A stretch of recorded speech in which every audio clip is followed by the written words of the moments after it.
Glória a Deus. Amém, irmãos? A paz do Senhor a todos. Quem está feliz com Jesus? Amém? Glória a Deus. Abra sua Bíblia em Atos, capítulo 3. Atos, capítulo 3. É uma palavra que o Senhor tem derramado sobre nós para essa noite.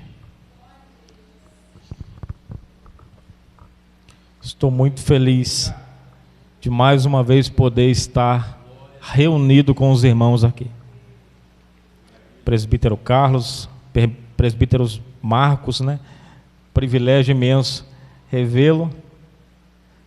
Glória a Deus. Um companheiro de ministério já de um tempo, né? É uma benção. É uma benção poder contar com o irmão. O Maicon também, a benção. Trabalhamos ali um tempo ali no Morisco e é sempre uma alegria revê-los. Atos capítulo 3, os irmãos que encontraram, digam amém. Pedro e João subiam juntos ao templo, à hora da oração, a nona. Era trazido um homem que desde o ventre da mãe era coxo, o qual todos os dias colocavam na porta do templo, chamada Formosa, para pedir esmolas aos que entravam. Vendo Pedro e João que iam entrando no templo, pediu que lhe dessem uma esmola. Pedro, com João, pondo fixamente os olhos nele, disse: olha para nós. E olhou para eles, esperando receber alguma coisa. Disse Pedro: não tenho prata nem ouro, mas o que tenho, isso te dou. Em nome de Jesus Cristo Nazareno, levanta-te e anda. E tomando-o pela mão direita, o levantou, e logo os seus pés e tornozelos se firmaram. E saltando ele, pôs-se em pé e começou a andar. Então entrou com eles no templo, andando, saltando e louvando a Deus. Amém? Pode tomar seu assento. Glória a Deus. Prometo tentar ser o mais breve possível aqui naquilo que Deus colocou em meu coração. Esse texto é bem conhecido de todos nós. Atos 3 vai suceder o capítulo 2 de Atos, o capítulo do revestimento de poder. Aquele momento onde os discípulos ficaram por 10 dias orando, clamando, pedindo ao Espírito Santo que descesse. O Espírito Santo desce e enche todos eles. Pedro e João eram um dos que foram cheios do Espírito Santo. Mas isso não isenta eles de terem que ir ao templo orar, porque orar faz parte daquele que serve a Deus. Se nós servimos a Deus, ser cheio do Espírito Santo não significa ser super-homem, não significa que nós não precisaremos orar. Significa que nós precisaremos orar ainda mais, porque quanto mais cheio do Espírito Santo, mais oração nós vamos querer ter em nossa vida. Mas eu queria focar com os irmãos aqui sobre esse homem que era trazido. Hoje o foco não é Pedro e nem João, o foco é esse homem coxo. A Bíblia vai dizer, Pedro vai dizer que esse homem era coxo e tinha mais de 40 anos. A Bíblia diz que esse homem era colocado todos os dias à frente dessa porta chamada Formosa, uma porta dourada. E um escritor escreve dizendo que há um contraste muito grande, um mendigo à frente de uma porta formosa. Muitos vão para ver a porta, mas não enxergam o bendito do mendigo, do coxo que está ali. Muitos vê o templo, mas não conseguem enxergar os necessitados que há ali na frente, passa por cima, passa atropelando. Mas infelizmente, irmãos, todos teremos que dar conta disso. Todos nós precisamos atentar não só para dentro do templo, mas aqueles que estão à porta também, porque Deus irá pedir conta para todos nós. Louvado seja o nome do Senhor. Esse homem, ele era levado. Ele não ia sozinho. Por quê? Simples, ele era coxo. E a Bíblia diz, ele era trazido, ele era levado. E aí os irmãos imaginam comigo, 40 anos aproximadamente, sendo levado para a frente dessa porta. A esse ponto, esse homem já não tinha só uma enfermidade. Ele tinha a enfermidade, e agora eu vou mostrar para os irmãos que ele precisava também de uma libertação. Porque esse homem, com o tempo que ele foi colocado ali aquela porta, aqueles que o levavam à porta, o disciplinaram a olhar para baixo, a olhar para o chão, a se vitimizar, a ser o auto-piedoso, a se acovardar por causa da situação dele. Ele foi ali através daqueles homens que levavam ele. Entenda, nem todos que parecem estar te levando estão te ajudando. Às vezes aquele que está lá com um bracinho no teu ombro dizendo, vai meu filho, vai. Na verdade nem sempre ele está te empurrando para a salvação. Às vezes está te empurrando para a perdição. Parece, a Bíblia vai chamar isso, aqueles que têm aparência de piedade, mas negam a eficácia através das obras. Eles estão levando ele para lá, para a porta, mas há um motivo. Eles ganhavam também. Por isso que levavam, porque eles ganhavam. Vai na Porta Formosa, porque lá tem lucro. E o mais forte ainda, mais terrível, irmãos, é que ele vai enviar. Eles vão colocar o coxo todos os dias na frente de um lugar onde eles sabem que haverá esmola. Só isso.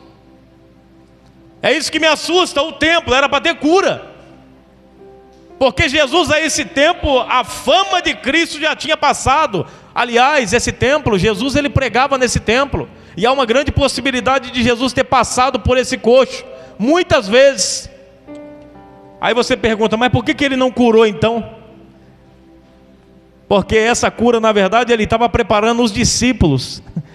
Pode perceber que essa cura é o cartão de visita, é a porta de entrada para mostrar que o Espírito Santo agora de fato tinha enchido eles. Foi o primeiro milagre após. Então Jesus não havia curado, primeiro porque não era o tempo determinado, e segundo, porque seria o sinal de Deus para Pedro e João, que agora de fato vocês estão com algo diferente dentro de vocês. De fato agora vocês não são mais discípulos apenas, agora vocês são apóstolos, vão fazer discípulo. Louvado seja Deus, bendito é o nome do Senhor. Então esse lugar, irmãos, esse coxo, eles não achavam necessidade alguma de mudar de lugar. Tinha tanto lugar para poder mendigar, e por que eles mendigavam só ali? Simples, irmão, porque estava lucrando, estava pagando as contas. Pode ir lá, porque eu sei que o sacerdote e o levita, eles têm moeda para dar, eles têm prata, eles têm ouro. Vamos lá. Mas o que eu quero chamar a tua atenção nessa noite é que a mente desse coxo foi tão adoecida por aqueles que levavam ele e ensinavam a ele olhar para baixo. Ensinavam a ele, pede com a cabeça baixa, pede com cara de coitadinho, porque eles vão te ajudar. Esse povo é piedoso, eles são bondosos, eles vão ajudar. Aparentemente parece ser bom isso, mas na verdade está ensinando esse homem a olhar apenas para a terra. Está ensinando esse homem que ele não foi chamado para viver coisas à frente, mas é aquela miséria que ele vivia. Estavam dizendo para ele, você nasceu para isso, não tem nada demais na sua vida, você nasceu para perdição, você nasceu para ser essa vergonha. Por isso esse homem, quando ia pedir esmola, a Bíblia vai dizer que ele pedia com a cabeça baixa, nunca com a cabeça alta. É por isso que Pedro precisa olhar para ele e falar: olha para nós. Pedro, primeiro, a Bíblia vai dizer que Pedro e João fixam os olhos nele e fala: olha para nós. Antes de Deus curar a tua vida, primeiro Ele vai curar a tua mente. Olha para nós. Antes de Deus curar a tua vida, Ele vai primeiro redirecionar a sua visão. Olha para nós, olha para frente. Arabaia céu. Ele está dizendo: não adianta ficar dando de coitado. Enquanto você ficar olhando para o chão, enquanto você ficar olhando para a sua necessidade, é só mais uma esmola, é só um milagrezinho que eu quero. Para quem negócio de compromisso, é só um milagrezinho. Se Jesus me curar, eu fico. Se não curar, eu estou fora. Eu vou procurar na igreja de fulano, de ciclano. Enquanto for isso, irmão, vai viver na mesma mediocridade. Vai viver mendigando na porta de templo. Porque você vai viver à mercê daquilo que você precisa, quando na realidade não é a real necessidade da tua alma. E Deus não tem compromisso nenhum com o que você quer. Deus tem compromisso com o que você precisa.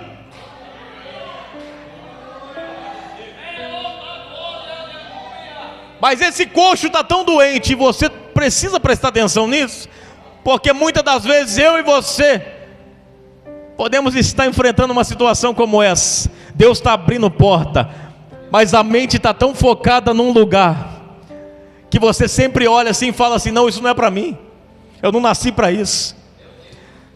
Você está fechando porta que Deus tem aberto, porque te fizeram acreditar que você não nasceu para isso. Reminarabaia céu. E Deus está te dizendo nessa noite: essa é a porta que eu abri para você. Esqueça tudo aquilo que desenharam sobre a sua vida. Eles não sabem de nada. Quem escreveu a tua história foi eu. Louvado seja Deus. E esse homem, agora, ele vai pedir uma esmola. Mas o problema, irmãos, o problema é o quê? Eu quero uma esmola. Eu quero uma esmola. A pessoa chega e: eu quero isso. Se você me der isso, amanhã eu volto. Se você me der o que eu quero, amanhã eu estou de volta. Porque está suprindo o que eu quero, está suprindo a minha querência. Então amanhã eu estou de volta. O problema é que Deus não quer suprir o que você quer, irmãos. Nem sempre suprir o que você quer, o que você mais deseja é suprir o que Deus olha no fundo da tua alma e sabe que você precisa. Entenda, a necessidade que você enxerga é muito diferente da necessidade que Deus enxerga em você. Deus olha a tua alma, por exemplo, com um valor que não pode comparar com o que você deseja. Nós às vezes desejamos e perdemos por causa de dinheiro, por causa de ouro, por causa de fama. Mas Deus diz: a sua alma vale muito mais do que tudo isso. Então nós precisamos entender isso. E esse homem, nesse momento, nesse ponto da vida, ele já está se contentando com o que ele quer, esmola. Ou seja, se vocês fizerem a manutenção do meu estado, eu já estou bem demais. Me mantenha coxo. Não quero ser curado. Não, eu não quero. Não ore para mim, eu não quero oração. Eu não quero mudança de vida. Não importa emprego, não. Eu só quero que você me ajuda a mendigar mais um dia. Percebe o peso a gravidade da coisa? O Senhor quer libertar a nossa mente, irmãos. Você precisa entender de uma vez por todas que as suas necessidades, que os seus desejos perderam a eficácia no dia que você aceitou a Cristo como o único e suficiente Salvador da sua vida. As suas preferências caíram por terra aquele dia. Não, agora você talvez tenha enterrado alguns sonhos que foi necessário, porque agora você vai viver os sonhos de Deus. E não tem nada de errado nisso, irmãos. A coisa mais gloriosa que tem é você poder viver os sonhos de Deus, porque o lugar mais favorável de se estar é no centro da vontade de Deus. Todos nós sabemos disso. Então que nós possamos, irmãos, entender a nossa real posição. Corrige a sua visão. Pare de se vitimizar e para de olhar para baixo. Levanta a cabeça e olha para frente. Não despreze você mesmo. Aceite as propostas que Deus tem colocado diante de ti.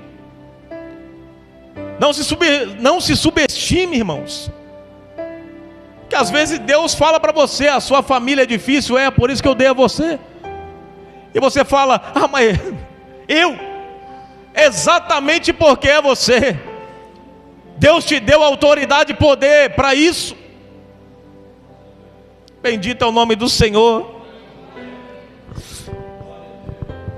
Bendito é o nome do Senhor. E esse coxo, ele era possivelmente aquele que bancava. Parece, esse coxo aqui, quem é o miserável da história, irmãos? É o coxo ou aqueles que levavam ele? Aparentemente é o coxo, mas na verdade é aqueles que levavam. Eles recebiam. Então para eles, se esse homem é curado, é ruim. Não seja curado não, meu filho. Então toma cuidado com relacionamentos que te adoece dessa maneira. Te adoece de tal forma que fazem você desistir de muita coisa que você não deveria desistir. Toma cuidado com isso. Eu sei que está soando um pouco aquelas palavras coach, mas não é isso não. Eu sei o que Deus está tratando conosco essa noite, irmãos. Eu sei, é algo grave, é algo preciso que nós não podemos ir embora sem gravar isso na tábua do nosso coração. É um culto de cura e libertação. E nós vemos na vida desse coxo que ele vai ser liberto para depois ser curado. Olha para nós, liberta a mente. Quem disse que você não pode olhar para nós, rapaz? Quem disse que você não tem dignidade para poder olhar para nós? Quem disse que você tem que ficar olhando para baixo? Olha para nós, rapaz. Primeira coisa, olha para nós. Você é como todos aqui. Você não é diferente de nós. Agora você redirecionou a visão. Aí ele vai falar: não tenho prata e nem ouro, mas o que eu tenho, isso eu te dou. Ele está dizendo: os sacerdotes, os levitas que entram, que passam por você todo dia, tem ouro, tem prata para te dar, mas não podem dizer levanta e anda. Mas eu não tenho ouro nem prata, mas eu digo levanta e anda em nome de Jesus. Céu. O que é melhor? Porque a esmola que ele ganhava, na hora ele abriu o sorriso, que alegria, conseguiu o que eu queria. Mas a esmola não colocava ele de pé, ele continuava enfermo. Então Deus, a proposta do evangelho não é o que você quer, mas é o que Deus quer te dar. A proposta do evangelho não é um agrado, uma esmola, é te levantar de uma vez por todas. Então se você quer ficar de pé diante da presença de Deus, se coloque de pé, por gentileza, nessa noite. Eu não vou prolongar mais, havia muito mais aqui, mas eu entendo que é até aqui que Deus quer falar. Louvado seja Deus. Nesse momento nós vamos fazer a oração da fé. Esse homem, ele foi liberto e ele foi curado, porque ele entendeu que a mente dele precisava passar por uma revolução. Ele entendeu: preciso mudar a minha mentalidade. Essas pessoas que estão à minha volta que estão me empurrando todo dia, me fazendo pedir esmola, na verdade estão me deixando cada vez mais miserável. Então eu preciso olhar para frente, eu vou mudar minha visão. Ele muda a visão, e depois ele recebe a cura. Então às vezes a nossa cura não vai acontecer enquanto a nossa mente não for liberta. Nesse momento eu gostaria de convidar os irmãos a virem à frente. Nós vamos fazer a oração da fé. Nós vamos fazer a oração da fé nesse momento. Os irmãos que trouxeram peça de roupa, se trouxeram fotografia,